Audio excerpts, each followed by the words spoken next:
And remember, if we have flavorless tomatoes and flavorless cucumbers, what's really the point? Seasoned farmers don't haphazardly just go out into the field and pick willy-nilly. If you're here for the serious harvesting techniques that the pros use, this is the video for you. It's about 6:30 in the morning and we're about to begin our harvesting. That is the best time to harvest the fruit. That means it's not stressed out. It's not stressed out for you as far as heat is involved. I do realize that a lot of us, we're at scale and we have to harvest throughout the day. And if that's the case, stick to the leafy greens early in the morning. Anything that's super tender that you can get out of the heat and begin the wash pack process to get into refrigeration, that's the key. If you're harvesting squash, zucchini, tomatoes, that can be done later in the day, but the earlier the better. And also make sure that you have the sharpest tools available. I really wish that everybody would clean their tools at the end of every single day. Give it a quick sharpen. The more you sharpen the tools, the less times it takes, and it just takes a couple of minutes every single day to keep a tool clean, to keep it lubricated, and to keep it sharp. Another tip that pro farmers do is they harvest in zones. If we're going to pull tomatoes, we're going to get the right tools to cut the vines or to cut the clusters. We're also going to get our single layer crates, boxes. We're also going to be able to take that harvest into the wash pack and clean everything and package everything all at the same time. What you don't want to do is walk through a field here and pick a couple of things as you're going and take it over here to the wash pack and leave it and then come back. It's not efficient. So work an area, work it complete, take it to the wash pack, get that complete, or maybe even hand that off to somebody else to do as you're harvesting in the field to beat that morning sun. So if we're harvesting inside of our hoop house, we need to have a couple of considerations. How long are we picking before we're going to market, and what's transportation like? And do we have a place to store these tomatoes so they have a chance to ripen?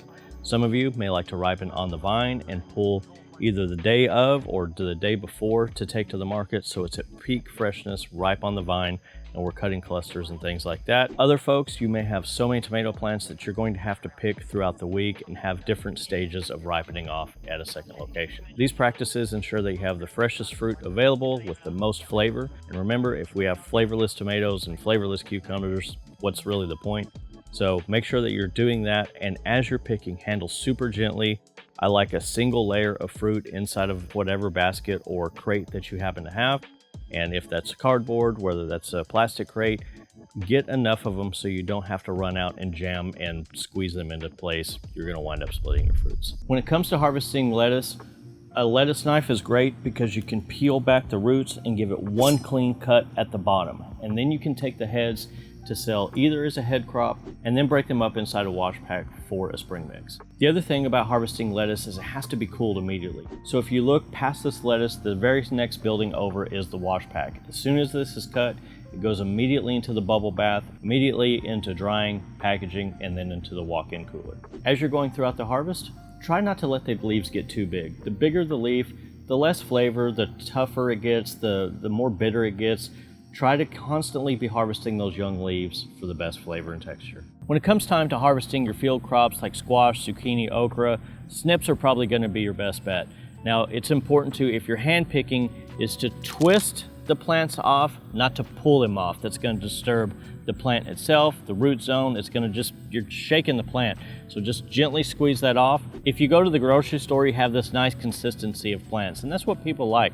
So if you go to the market and you have a giant zucchini and a tiny zucchini and a medium size, it's hard to take that home and kind of prep that evenly across the board. So try to have a uniform style. Occasionally, we all have this weird giant zucchini that we miss somehow. That's fun to take to the market as a selling point, but as we're trying to actually harvest for profit and harvest to eat, we need a nice consistent size across the board, whether that's okra, squash, zucchini, melons, anything that needs to have a consistent size, please be consistent with it. When it comes time to harvesting flowers, zinnias and sunflowers, if you can get it at that bud stage, it's going to open up in the vase and you're going to have a longer vase life. Also, please wash your buckets prior to coming out here and harvesting. So just like anything else we've talked about today, harvesting in zones makes a lot of sense. Even though we have a lot of different flowers behind us, we're going to do one row of zinnias inside a clean bucket, strip the leaves so we have a nice clean stem. After we do one variety, we can then use different clean buckets to go down and do the rest of the varieties. So when it comes time to building the bouquets or setting them aside for sale, they're all organized in the field to save you time in the wash pack or packaging. When it comes time to harvesting your herbs, think about cilantro and basil, anything that's going to have these flowers like this. Some chefs really like them, some customers really like them, but in general, if you're going to be selling packs of herbs, you're going to get these clusters, or however you decide to sell them, whether that's by the leaf, the stem, the cluster, whatever makes the most sense for the way that you want to sell. Again, herbs, just like leafy greens, like to be harvested in the morning before it gets too hot. Let's seal in that flavor, let's seal in that fresh and soft texture. And let's also, as we're going, kind of pre-bundle those before they go into the wash pack. It's highly unlikely that you even have to wash those, but pre-bundling them in the field, either with a rubber band or a little tie, is going to save you time in the wash pack as they go into packaging. When it comes time to harvesting the peppers, whether that's a small hot pepper or banana pepper or a bell pepper, just snip it right here at the collar, put it inside your bin, take it to the wash pack. That one's pretty easy. They're not going to bruise up or get damaged like a tomato. A couple of other quick tips that are universal is you can start a culling process in the field. If you have a couple of different sizes that you're dealing with, maybe you're doing some baby leaf, maybe you're doing some full size, having 2 crates or working in those zones, you can actually sort those out in the field without having to do that in the wash pack. That's going to save you a little bit of time. The other thing I like you to consider is, if you can, please start in your hoop houses first and then move out. If you do the field crops first, you have a tendency to pick up a little bit of pests and critters and then take those into the hoop house. So if you start the morning clean, do any of the IPM that you may have to do, like putting your feet in a tray of water before you go in to stop those pests before they come in.